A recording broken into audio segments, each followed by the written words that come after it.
की जो यात्रा है ये कंप्लीट फेलियोर यात्रा है और बेसलेस बात को ये उठा रहे हैं।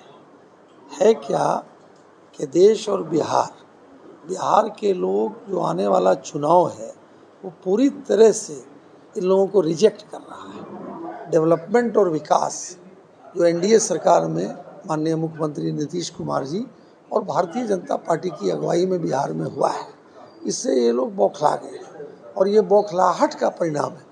भाई इनको किसी चीज़ पर विश्वास नहीं है। अगर ये कहीं जीत जाते हैं किसी स्टेट में तब ईवीएम ठीक हो जाता है, कहीं हार जाते हैं कहते हैं कि ईवीएम में गड़बड़ी है। तो सवाल ये है कि अच्छी बात इनको अच्छी लगेगी, लेकिन अगर इनके निगेटिव होता है, जनता रिजेक्ट करती है, तो ये कहेंगे कि ईवीएम खराब है। बेसिकली क्या है कि आज हमारे देश के यशस्वी प्रधानमंत्री ने जो काम किया है देश भर में, और बिहार के अंदर जो डबल इंजन की सरकार चल रही है, वो डेवलपमेंट और विकास समाज के अंतिम सीढ़ी पर बैठे हुए व्यक्ति को मिल रहा है। चाहे वो महिला सशक्तिकरण का मामला हो, माइनॉरिटीज़ का मामला हो, युवा का मामला हो, दलित का मामला हो, शोषित का मामला हो, पीड़ित का मामला हो, हर क्षेत्र में, एजुकेशन का मामला हो, हर क्षेत्र में, जिस क्षेत्र में आप जाएंगे उसमें आपको डेवलपमेंट और विकास नज़र आएगा। पहले आप कल्पना कर सकते थे, कनेक्टिविटी इतनी अच्छी पूरे बिहार की हो गई है कि आज आप किशनगंज से अगर पटना आएंगे तो 5 से 6 घंटे में पहुंच जाएंगे।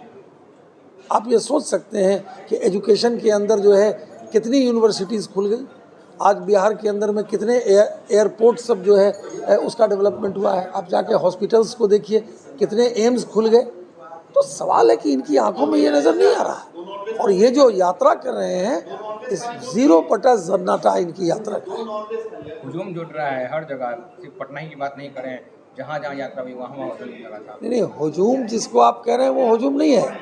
अगर कोई मदारी भी तमाशा दिखाएगा तो देखने वाले लोग खड़े हो जाते हैं। वोट में कितना कन्वर्ट होता है। तो इसलिए हुजूम की जो बात कर रहे हैं मैं उसे हुजूम नहीं मानता हूँ। असलियत ये है कि डेवलपमेंट और विकास जो बिहार के अंदर एनडीए की सरकार में हुआ है, वो डेवलपमेंट और विकास जो है जनता समझ रही है।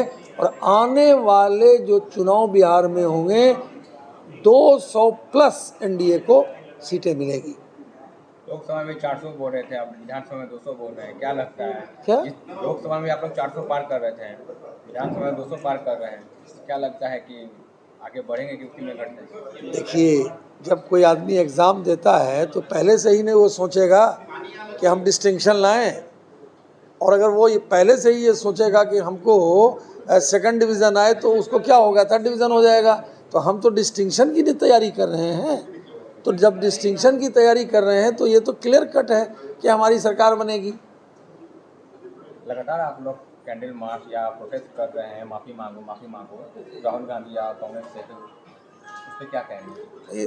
सारे कांग्रेसी जो हैं अपनी मर्यादा को भूल चुके हैं, और मर्यादा को भूलने के बाद वो पारिवारिक मामलों में उलट पुलट बोल रहे हैं। तो राजनीति की भी एक मर्यादा होती है। अब लोग राजनीतिक मर्यादा को भूल चुके हैं। ये जो आरजेडी वाले हैं या कांग्रेसी हैं और कांग्रेसी कल्चर के लोग हैं। डेमोक्रेसी में मतभेद हो सकता है, लेकिन मनभेद नहीं होता है कि हम किसी के परिवार के बारे में, किसी के घर के बारे में कोई अनपार्लियामेंट्री विचारधारा अलग हो सकता है किसी का। लेकिन राजद की क्या विचारधारा है? राजद की विचारधारा है राजनीति का अपराधीकरण, अपराध का राजनीतिकरण। तो ये उनकी विचारधारा है।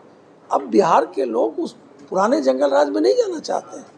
जिस प्रकार का राजनीति का अपराधीकरण होता था, यानी जो अपराध होते थे वो सत्ता पर बैठे हुए शीर्ष लोगों के घर से वो डील होता था।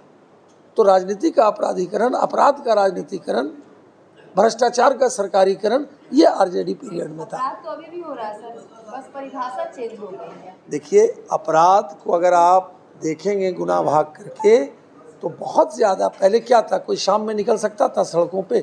नहीं निकल सकता था। पहले अपराध होते थे नेता के घर से बैठ के, मुख्यमंत्री के घर से बैठ करके आरजेडी पीरियड में अपराध होता था। तो देखिए, जादू का छड़ी नहीं है कि 100% एग्जैक्ट ठीक होगा, लेकिन उसमें बहुत बेहतरी आई है।